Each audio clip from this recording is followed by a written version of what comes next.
sull'attività artigianale e invece ti rispondo io sul mondo del lavoro, perché quando tu dici molto genericamente l'università, tu lo sai i progetti che sono stati approvati all'Università di Catanzaro dal MIUR, dal Ministero della Ricerca Scientifica?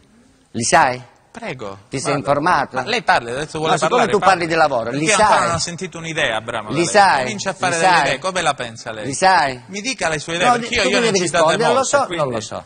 Io ne ho citate molte. Non lo so. Lei vada, non è che sono dei progetti al MIUR, dica cosa ha in mente per l'università, Perfetto. mi sembra sai più che sensato. come sono stati distribuiti i fondi dalla Regione Calabria in tutti questi anni? Sai come funziona la 488? Sai che sono venuti a derubarci da fuori dalla Calabria, hanno preso i finanziamenti e sono scappati? Sai che non c'è stata mai... Dire? Qual è la sua idea sull'università? Non lo capisco io. Qual è l'idea sull'università? Qual è sull'università? Cosa vuole fare? L'università, i giovani oggi rappresentano per noi la cosa più importante di queste città. Questo è uno slogan. No, non è uno slogan, no, perché ti spiego subito, sono persone intelligenti a cui se spieghi quello che un sindaco vuole fare nella trattativa con la regione di come utilizzare finalmente i fondi comunitari con regole certe per i nostri imprenditori. Tu puoi lanciare i ragazzi nel mondo del lavoro facendo anche partire dal mondo delle imprese, con idee chiare, non con i bandi sulla borsa lavoro, non con i bandi... Non parliamo della borsa lavoro. Perfetto, perché quelli non servono assolutamente niente. Io sono sempre stato critico su queste e sono sempre stato critico sui finanziamenti. L'università oggi con la ricerca scientifica può fare tantissimo. Cosenza e Catanzaro hanno avuto approvati progetti per decine di milioni di euro, dove si può fare un centro di ricerca, finalmente brevettare, fare sperimentazione e mettere in produzione quei brevetti, però collegandolo col mondo delle imprese, perché oggi né nel mondo delle imprese né delle università sono mai venuto in contatto per poi i brevetti essere messi in produzione. Abbiamo speso in tutti questi anni circa 450 milioni di euro con l'università, sono brevetti tutti nei cassetti, che non sono mai serviti al mondo delle imprese. Oggi nessuno riesce a fare questa concertazione, oggi un sindaco si deve occupare anche di questo e deve unire anche gli altri sindaci delle altre città. Grazie, non voglio addebitarla a lei, Abramo, però aspetta, voglio aggiungere un elemento. Se tu vedi anche il PIT, i piani integrati territoriali, che noi disegniamo con i comuni limitrofi, disegnava tutta l'area di sviluppo del Catanzarese, anche dal punto di vista del Però mondo sono del stati lavoro. quelli con le minori performance nel mezzogiorno, I lei sa. PIT non sono mai partiti, Salvatore, perché sono stati quelli con le minori performance, le sto dicendo la stessa cosa. Questo, no, Salvatore. le sto dicendo quelli con le minori performance, l'ho studiato, quindi è argomento mio, quindi la conosco molto bene, non bene. In Calabria i PIT quindi, minori performance. Minori non performance. sono mai partiti. Sì, ho capito, performance vuol dire risultato, Performance Abramo, non vuol dire risultato, anche se non sono è mai partito. partiti, come fa a esserci la performance? Certo, performance indica anche quando non sono Salvatore, partiti. Ti prego, ho capito, Salvatore. ma che mi vuoi? Non sono mai partiti, perché quando me ne sono andato da Presidente del Lancio, chiedo scusa, non sono mai partiti, perché un attimo di pausa. Ho capito, ma performance vuol dire anche Sergio, quando non sono partiti. Salvatore, chiedo scusa. Mamma mia. Allora, chiedo scusa, ho visto che lei continua a dare del lei ad Abramo, sì, no, visto che Sergio continua a chiamarti Salvatore, mi vorrei permettere, se ti chiama Sergio così è più diretto anche. Ma fuori mi chiama Sergio, qui mi chiama... lo chiami Sergio? Lo chiami Sergio fuori?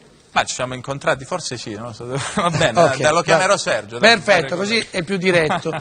Bene. Chiedo scusa se mi sono permesso di dire questa cosa, dato che ti dà del tu fuori, poi voglio dire con te il rapporto... No, ma non volevo addebitare ad Abramo, però noi abbiamo tanti progetti, ecco, ovviamente non lo addebito a lui che non c'era. Io sarei disposto anche ad uscire di scena, perché vedo che il dibattito a me piace, perché la gente da casa comprende meglio così questo scontro diretto, dai l'idea realmente di che cosa vuole fare il candidato. Però abbiamo tante telefonate, ho pensato di offrirvi un po' d'acqua e un buon caffè, sempre Guglielmo, mi dispiace per voi. Guglielmo, va bene? Bene, una pausa. Benissimo. Pronto? Buonasera. Sì. Buonasera, prego, la domanda. Chi parla? Sì, sono Marco Correggia, salve. Ciao, prego. Pronto? Sì, prego, l'ascoltiamo, Marco. Sono Marco Correggia, salve. Chiedo scusa per l'intervento, sarò abbastanza rapido. Sì. Mi fa un po' specie che nell'anno 2012 il candidato a sindaco Salvatore Scalzo si consente di denigrare, senza nemmeno conoscermi e senza nemmeno sapere qual è la mia attività professionale, il lavoro svolto da me fino all'anno 2006, anno in cui mi sono dimesso. Potrei sventolare una serie di dati che sono stati fatti in quegli anni nella gestione delle migliori partecipate del comune che io ho gestito, cioè sia l'ambiente servizi che l'azienda della mobilità della città di Catanzaro, però perderei troppo tempo. Quello che è ingeneroso da parte del candidato Scalzo, che diciamo a distanza di circa 6 anni, dopo che abbiamo raggiunto diciamo anche delle performance economiche, senza contratto di servizio, che dopo che io non la sento bene perché sono a studio che sto lavorando, quindi sento la voce che arriva dopo. Siccome lei è un giovane e parla che bisogna incentivare i giovani, l'unica cosa che non devi fare è denigrare il lavoro che non deve fare, è denigrare il lavoro degli altri senza nemmeno conoscerlo. Questo è un atteggiamento grave che non gli posso consentire, perché io ho dedicato giorno e notte per il lavoro delle partecipate. Sergio Abramo ha consentito una qualità di servizi eccellente per la città di Catanzaro in quegli anni, sicuramente non è ridotta come ora, non ha fatto ricorso a assunzioni di personale come è stato fatto negli anni passati, ed è questo il vero disastro che è stato combinato. Sergio Abramo ha garantito la creazione di un SPA, perché l'azienda della mobilità era un'azienda speciale che già perdeva 2 milioni di euro all'anno. Grazie alla nostra gestione di quegli anni fino all'anno 2006 ha conseguito delle perdite di 500.000 euro che erano coperte dagli ammortamenti per gli investimenti che si dovevano fare. Falso è il ricorso al TFR, perché il TFR era una posta fittizia che era stata accantonata negli anni e che non c'era disponibilità. Si è aumentata la percorrenza chilometrica. Ora Scalzo, guardi, io sono un giovane come lei e non le consentirò assolutamente, io non so cosa farò, di dire che io sono il disastro quando sono passati 6 anni. Se vuole ci possiamo incontrare, possiamo studiare i dati, possiamo rivedere i bilanci insieme, ma le posso assicurare, così come l'ambiente e servizi che ora perde 2 milioni di euro all'anno, sicuramente non per colpa della gestione nostra, dove si era realizzata una società che coinvolgeva numerosissimi comuni per lo svolgimento di un servizio di igiene urbana che sicuramente non è quello di oggi, aveva un fatturato di 10. Potrei continuare e dire quello che Sergio Abramo ha fatto con le partecipate in 3 parole: minori costi per i comuni, perché voi avete ricapitalizzato e dato contratti di servizi milionari, gestione del servizio efficiente e trasparente. Quando vuole io sono a disposizione. Scusi Lino Polimeni, io purtroppo sento il rimbombo male. Quello che non deve fare il consigliere Scalzo di denigrare il lavoro degli altri. Allora, no, guardi, scusi, mi faccia parlare un attimo, chiedo scusa, assolutamente falso. Non mi sente. Se vuole... Ma dove mi sta ascoltando? Dottore, chiedo scusa. Sì. Guardi che lei ha chiamato... Mi scusi se mi fa parlare, lei ha chiamato e sta replicando in virtù di accuse che il candidato Salvatore Scalzo ha fatto. La faccio rispondere in merito alle accuse che ha fatto Salvatore Scalzo. Si sente accusato. Io ribadisco, non sto denigrando nessuno, ho parlato di dei dati che provengono dai collegi sindacali, dalle relazioni che provengono dai collegi sindacali, punto e basta. Poi se ci vogliamo confrontare ci confronteremo tranquillamente col dottor Correggia. E gliene commento io i dati. Se parliamo di denigrazioni, qua voglio dire, è stato detto quello che si è detto dalla giunta di centrosinistra, quindi mi sembra non è un problema. Ribadisco, ho i dati dei collegi sindacali, punto e basta, ci confronteremo, dottor Correggia. Io sento purtroppo il ritorno male. Lei, Salvatore Scalzo, lei ha detto che io sono stato il disastro delle aziende partecipate. Sicuramente che i problemi sono partiti da là e non vi sono dubbi, ma lo dicono in azienda come lo dicono i dati dei collegi sindacali, punto e basta, non sto dicendo... non è vero! Ci confronteremo, ci confronteremo. No, ma lo dico... Prego. Ma guardi, ma sarebbe... e non è... Guardi, ascolti, ho capito, mi scusi, dottor Correggia, chiedo scusa. Dottor Correggia, chiedo scusa. Ma non è vero. Un attimo, scusi un attimo, chiedo scusa, dottore. Lei ci sta ascoltando attraverso internet. C'è una società di revisione che ha testato i bilanci. Dottore...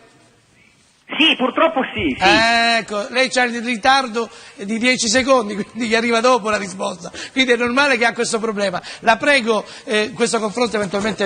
Assolutamente, con vero piacere, così la leggeremo la avrà modo relazione di confrontarsi con lei, così io che ho dato il diritto di replica e poi eventualmente incontrerà Scalzo anche gli farà vedere le carte direttamente. Intanto ha replicato e ha difeso il suo operato. Un'altra telefonata, grazie. Pronto?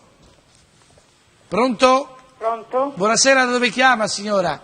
Da Catanzaro. Prego, signora, la domanda. Signora Pasqualina da Catanzaro. Pasqualina. Vorrei fare una domanda ai candidati a sindaco. Prego, la domanda. Per quanto riguarda Corso Mazzini, quali sono le vostre intenzioni sulla viabilità?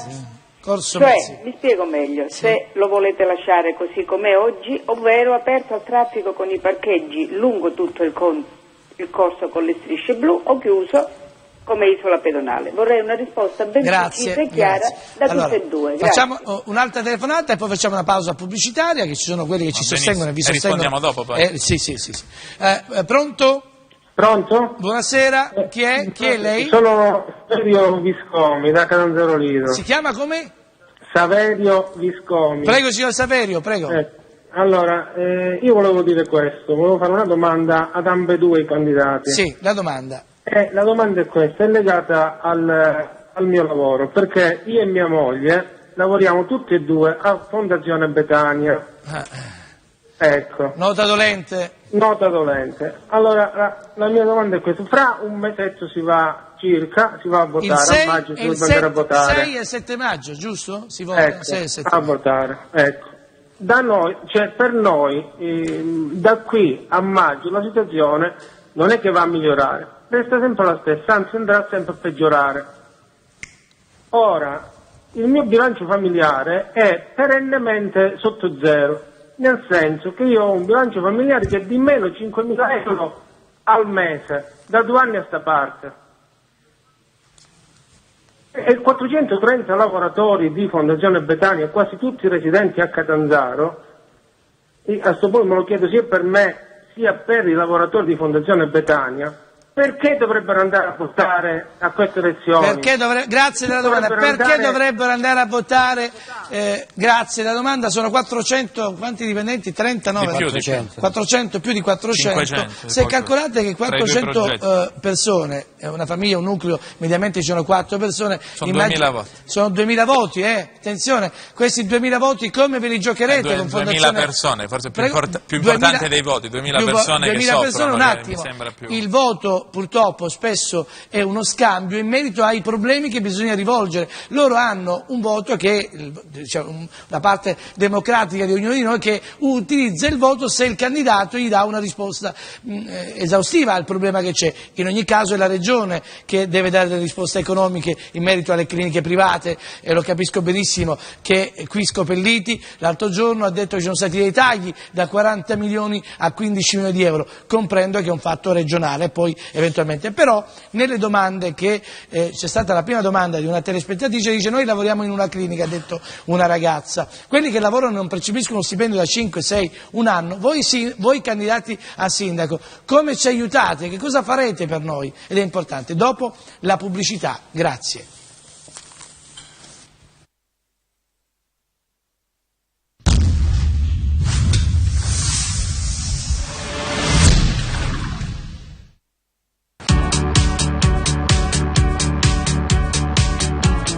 Precisamente Stocco e Stocco, precisamente lo stabilimento di Cittanova, è un complesso all'avanguardia, 3.000 metri quadrati, una bella serata questa di venerdì sera per ricordare che questo prodotto buonissimo, che poi è in tutte le case dei calabresi, non solo, anche di tanti italiani. Stocco e Stocco, la novità sono i prodotti a lunga conservazione HPP, trattamento in acqua ad alta pressione. Infatti di recente l'azienda si è dotata di un impianto che consente, senza l'utilizzo di conservanti, di mettere sul mercato alimenti in grado di essere conservati a lungo senza perdere nessuna delle proprietà nutrizionali, mantenendo l'elevata qualità. Ricordiamo che il trattamento HPP in acqua ad alta pressione, già ammollati, imbustati, stoccafissi e baccalà, vengono immersi in una camera ad alta pressione e sono sottoposti per alcuni minuti ad un getto di acqua fredda. Ciò garantisce qualità e caratteristiche organolettiche in maniera naturale. Grazie a questa azienda che noi promuoviamo giornalmente, grazie a questo prodotto stupendo, che poi ricordate che Stocco e Stocco, vedete anche la nuova sede, quella inaugurata neanche 3 mesi fa, si propone con l'etichettatura e la possibilità di gestire attraverso quello che stiamo vedendo, vedete, senza conservanti, e poi la possibilità di trovare questi prodotti nei supermercati Despar della Calabria e della Sicilia. Vedete, vengono trasferiti attraverso i mezzi